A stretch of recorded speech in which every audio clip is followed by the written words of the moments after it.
Bismillahirrahmanirrahim. Alhamdulillahirabbil alamin wassalatu wassalamu ala asyrofil mursalin sayyidina Muhammadin fakhril anbiya'i wal mursalin wa ala alihi wa sahbihi ajma'in.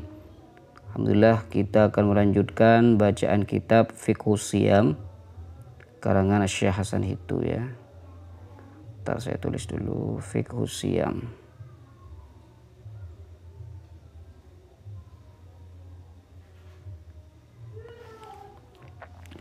Bismillahirrahmanirrahim. Qala al-musannifu Syekh Hasan Hittu, fi'lul mahdhurati bil ilja, melakukan hal-hal yang dilarang karena paksaan. Maksudnya di sini dia melakukan sesuatu yang dilarang saat puasa, tapi karena paksaan dia tidak punya ikhtiar dan juga dia tidak mempunyai keridhaan akan melakukan hal tersebut. Wa in ulji as-shaim. Jadi pembahasan kali ini, apabila seseorang melakukan hal-hal yang dilarang dalam syariat, ya tentunya dalam puasa, sehingga dia mau tidak mau melakukan itu karena paksaan misalkan, apakah hal tersebut akan membatalkan puasa atau tidak? Wa in ulji as-shaimu ila fi'li hadhihi al-mahdhurati qahran wa duna qasdin minhu. Jika ada orang yang berpuasa lalu dipaksa melakukan hal-hal yang dilarang ini dalam puasa, secara paksa dia melakukan hal itu dan tanpa kehendak dari dirinya, seperti apa? Kaman ujirat ta'amu au us'ital ma'u qahran, seperti orang yang dipaksa memasukkan makanan atau air ke dalam mulutnya. Ya, dia tidak punya ikhtiar untuk memasukkan itu, tapi dia karena dipaksa, ya, dengan cara dipaksa dimasukkanlah tuh air ke dalam mulut misalkan sampai tertelan. Apakah hal tersebut itu akan membatalkan puasa atau bagaimana? Bi an futiha famuhu wa udkhila at-ta'amu wal ma'u fihi duna ikhtiyarin minhu aw qasdin ilaihi aw ridan bihi, dengan cara mulutnya itu dibuka dan makanan atau air itu dimasukkan tanpa ada ikhtiar darinya. Jadi dia tidak rela melakukan itu dan dia tidak ada niat untuk melakukan itu. Au ta'anahu ghairuhu bisikinin wasalat ila jawfihi, atau ada seseorang yang ditusuk oleh orang lain dengan pisau hingga menembus ke dalam tubuhnya. Ini contoh-contoh pelanggaran secara paksa ya. Aurubitatil mar'atu wa jumi'at, atau ada seorang wanita diikat dan dipaksa berhubungan badan misalkan. Aurushiqa as-saimu bil ma'i fadakhala udhunahu al-ma'u udhunahu, gitu. Au anfahu au halqahu, atau ada seorang yang sedang berpuasa kemudian disiram air sehingga masuk ke telinganya, hidungnya atau tenggorokannya. Au hujima kadzalik, atau seorang yang dipaksa untuk menjalani hijamah atau bekam. Fa innahu la yuftiru fi syai'in min hadza, maka puasanya itu tidak batal karena hal-hal ini. Jadi apabila melakukan sesuatu yang dilarang dalam puasa, dilakukannya secara paksa, maka hal tersebut tidak membatalkan puasa. Li'annahu la fi'la lahu fihi bal laisa lahu fihi ridan wala ikhtiyarin, karena ia tidak melakukan perbuatan itu sendiri, bahkan tidak ada kerelaan atau pilihannya dalam kejadian tersebut. Nah, dia akan dipaksa melakukan ini, maka dia tidak batal puasanya. Fa ashbaha man ihtalama fi nahari ramadhana wa huwa shaim, fi nahari wa huwa shaim. Jadi itu serupa dengan seseorang yang mimpi basah di siang hari saat puasa. Ya, hukum puasanya tidak batal. Wal mulja'u bi syaklin 'amin la yukallafu fima ulji'a ilaihi min siyamin aw ghairihi. Secara umum orang yang dipaksa tidak dibebani tanggung jawab dalam hal puasa atau ibadah lainnya yang dilakukan di bawah paksaan tadi. Dan di sini ada ikhtilaf ulama ya dalam masalah ini.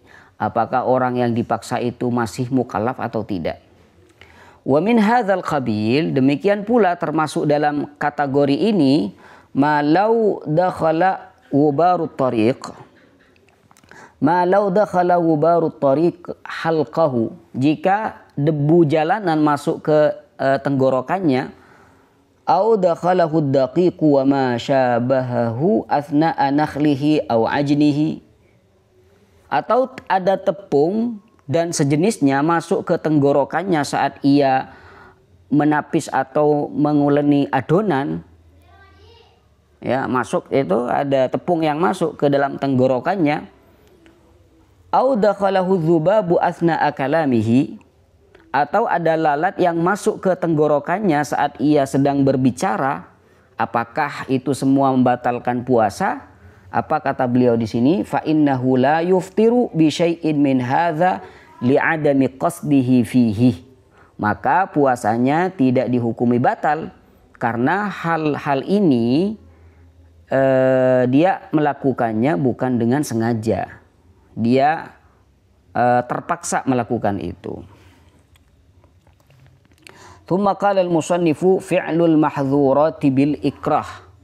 Melakukan hal-hal yang dilarang karena diancam. Nah, kalau sekarang itu diancam ya, diikrah. Kalau tadi itu dipaksa, nah sekarang diancam. Kalau kamu tidak melakukan ini, maka saya akan bunuh. Nah, jadi di siang hari bulan Ramadan dia dipaksa, dia diancam. Kalau tidak makan, maka dia akan dibunuh misalkan. Nah, karena dia makan di bawah ancaman tadi, apakah puasanya itu batal atau bagaimana?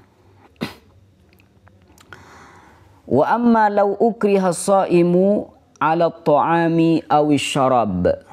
Jika seseorang yang berpuasa diancam untuk makan atau minum sehingga fa'akala aw syariba bi nafsihi natijatan lil ikrah, lalu ia sendiri makan atau minum akibat tekanan atau ancaman tersebut, au ukrihatil mar'atu 'ala tamkin, au ukrihatil mar'atu 'ala tamkin min al-wad'i famakkanat,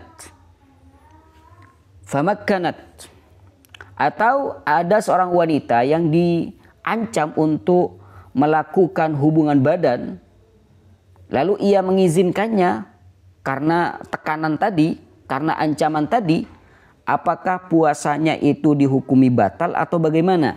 Faqad ikhtalafal fuqaha'u fi fitrih. Maka di sini terjadi ikhtilaf ulama mengenai batal atau tidaknya puasanya orang tersebut. Falladzi dhahaba ilaihi jamaahiru syafi'iyyati wal hanabilati wa zufar minal hanafiyyati annahu la yuftir. Mayoritas ulama dari kalangan mazhab Syafi'i, Hambali serta Imam Zufar dari kalangan mazhab Hanafi berpendapat bahwa puasanya tidak batal ya. Orang yang melakukan hal-hal yang dilarang dalam puasa di bawah tekanan atau ancaman itu puasanya tidak batal. Khilafan li Malikin wa Abi Hanifah, berbeda dengan pendapat Imam Malik dan Imam Abu Hanifah yang berpendapat bahwa puasanya batal kalau makan di bawah tekanan atau ancaman. Wahtajju bi annahu bil ikrahi saqata atharu fi'lihi. Mereka mayoritas ulama ini berdalil bahwa karena adanya tekanan, ancaman, maka akibat dari perbuatannya itu dianggap gugur, seakan-akan dia walaupun melakukan hal yang membatalkan puasa karena ancaman tadi seakan-akan tidak ada dampaknya, tidak ada asarnya, sehingga puasanya tetap dikatakan sah dan tidak batal. Oleh karenanya walihadza la ya'samu bil akl, oleh karena itu ia tidak berdosa karena makan. Kalau misalkan kamu tidak makan, saya akan bunuh kamu, sehingga dia makan karena ancaman yang tadi, maka puasanya tidak batal. Ya, puasanya tidak batal. Ini menurut mayoritas ulama puasanya tidak batal. Kenapa? Karena dia sendiri tidak dosa melakukan itu. Li'annahu shara ma'muran bil akli la manhiyan anhu. Sebab dalam kondisi terancam seperti itu, ia menjadi seolah-olah diperintah untuk makan, bukan malah dilarang untuk makan. Jadi kalau misalkan ada orang diancam di siang hari bulan Ramadan, kalau kamu gak makan, kamu akan saya bunuh misalkan. Jadi dengan ancaman tersebut itu bukan malah dia dilarang untuk makan, tapi dia diperintah untuk makan. Kenapa? Karena kalau dia tidak makan nanti bahaya pada dirinya, dia akan dibunuh. Dan syariat lebih memilih dia tetap hidup. Maka dari ini dia tidak dosa karena dia makan. Bahkan dari tindakannya itu puasanya tidak batal juga. Fahuwa kannasi bal aula minhu bi'adamil fitri. Maka hukumnya seperti orang yang lupa makan tanpa sengaja. Dia makan tanpa sengaja. Bahkan posisi seperti itu, orang yang ada di bawah tekanan atau ancaman itu berhak untuk tidak batal puasanya dibandingkan orang yang lupa. Orang yang lupa saja itu tidak batal puasanya, apalagi orang yang ada di bawah tekanan atau ancaman. Li'annahu fi halatil ikrahi mukhatabun bil akli lidaf'i dararil ikrahi an nafsihi. Karena dalam keadaan tekanan atau ancaman itu seolah-olah orang ini diperintah untuk makan karena untuk menolak keburukan darinya, dari ancaman tersebut. Bi khilafin nasi fa innahu laisa bi mukhatabin bi amrin walahin. Beda halnya dengan orang yang lupa, yang tidak sedang berada dalam situasi diperintahkan atau dilarang untuk makan. Jadi alhasil orang yang makan atau minum di siang hari bulan Ramadan atau melakukan hal-hal yang membatalkan puasa, di mana melakukannya itu karena ancaman atau tekanan, maka menurut mayoritas ulama dan pendapat yang muktamad itu puasanya tidak batal ya. Apa dalilnya? Nah, berikut dalilnya. Wastadallu bima rawahu at-Tabarani fil Kabir an Thauban. Mereka berdalil dengan hadis yang diriwayatkan oleh Imam Tabrani dan dalam kitab Al-Kabir dari Thauban, wal Baihaqi fi Sunan an Ibnu Umar wa Ibnu Majah wa Ibnu Hibban an Nabi sallallahu alaihi wasallam, dan juga Imam Baihaqi dalam sunannya, Sunan Al-Kubra, dari sahabat Abdullah bin Umar, Ibnu Majah, Ibnu Hibban dari Nabi sallallahu alaihi wasallam bahwasanya Nabi sallallahu alaihi wasallam pernah bersabda, rufi'a an ummatil khata'u wan nisyan wa mastukrihu alaihi. Kata Nabi SAW, dihapus dari umatku kesalahan, kelupaan, dan apa yang mereka diancam untuk melakukannya. Jadi tidak ada konsekuensi hukum dari situ. Wal mas'alatu mabniyatun ala mas'alati taklifil mukrah fi usulil fiqhi. Permasalahan ini sangat berkaitan dengan pembahasan dalam ilmu usul fikih mengenai apakah seorang yang diancam tetap mukallaf atau tidak. Nah, di sini terjadi ikhtilaf ulama. Jadi yang mengatakan dia tetap mukallaf, ya tetap mukallaf, berarti dia melakukan itu tidak dosa, gitu, tidak dosa. Ya karena ada di bawah tekanan, ancaman. Wal mas'alatu mabniyatun ala mas'alati taklifil mukrah fi usul fiqh. Wal farqu bainal mulja'i wal mukrah. Perbedaan antara mulja, orang yang dipaksa, dan orang mukrah, orang yang diancam, itu adalah annal mukrah ya'il khitaba wa yafhamuhu. Bahwasanya orang yang diancam atau diistilahkan di sini dengan kata mukrah masih memahami perintah. Jadi dia tahu bahwasanya makan di siang hari bulan Ramadan itu dilarang dan dia tidak diperbolehkan makan. Wa yafhamu, dan dia paham. Wa yastati'u 'adama fi'li ma ukriha alaihi, dan dia bisa saja tidak melakukan apa yang telah dipaksakan untuknya. Kalau kamu tidak makan, kamu saya akan bunuh. Dia bisa saja tidak makan dan dia harus sabar menerima konsekuensi dari ancaman tersebut, sehingga dia sabar dibunuh, ya, sabar dan dibunuh karena ada ancaman yang tadi. Jadi mukrah itu bisa melakukan hal itu. Beda halnya dengan mulja. Mulja itu mau tidak mau harus melakukan itu. Ada orang yang jatuh dari tempat yang tinggi.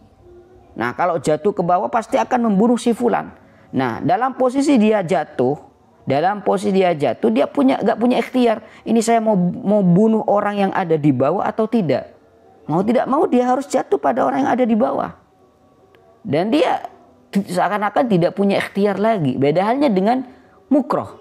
Kalau mukrah ini tidak ada ikhtiar sama. Kalau mukrah ini ada ikhtiar. Mulja gak punya ikhtiar sama sekali. Ini perbedaannya. Bisabri ala ma ukriha bihi, ya, dengan sabar atas konsekuensi dari ancamannya itu. Illa annahu la ridha lahu, hanya saja dia tidak rela dengan hal tersebut.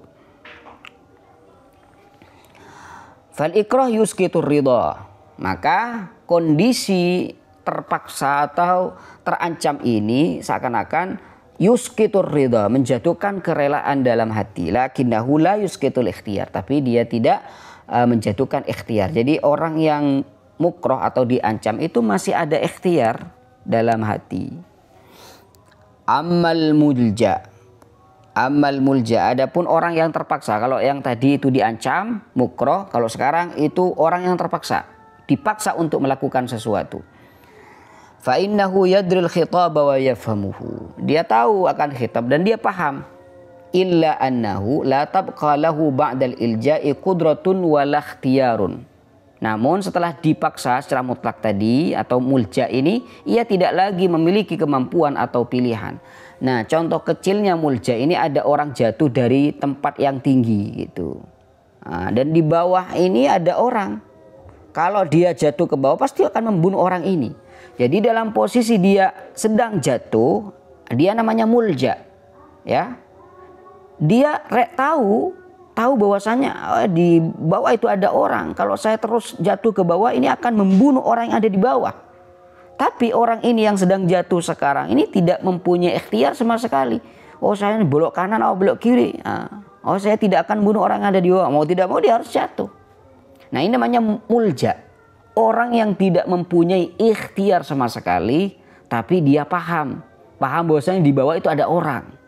Dan dia mau tidak mau harus membunuh orang tersebut karena dia jatuh dari atas. Ini namanya mulja. La 'alal fi'li wa 'ala adamihi. Baik untuk melakukan perbuatan tersebut maupun untuk menghindarinya. Seperti apa contoh mulja ini? Kaman ulqiya min syahiqin ala syakhsin yaqtuluhu bisukutihi alaihi. Contohnya seperti orang yang dilempar dari tempat tinggi sehingga ia jatuh akan menimpa orang lain yang ada di bawahnya. Dengan jatuhnya orang tersebut itu akan menyebabkan kematian pada orang yang ada di bawah. Fa innahu la budda lahu minas sukuti alaihi duna qasdin minhu au ikhtiyar lahu. Dalam keadaan ini, ia pasti akan jatuh dan menimpa orang lain tanpa ada niat atau pilihan dari dia sendiri. Maka al-ilja itu yuskitur ridha wal ikhtiyar. Paksaan ilja itu menghilangkan kerelaan sekaligus ikhtiar atau pilihan. Lidzalika mayyazal fuqaha'u baina halatayil ikrah wal ilja. Dari sini para ulama fikih membedakan antara kondisi mukrah dengan kondisi mulja. Allahumma shalli ala Muhammadin wa ala alihi wasallam.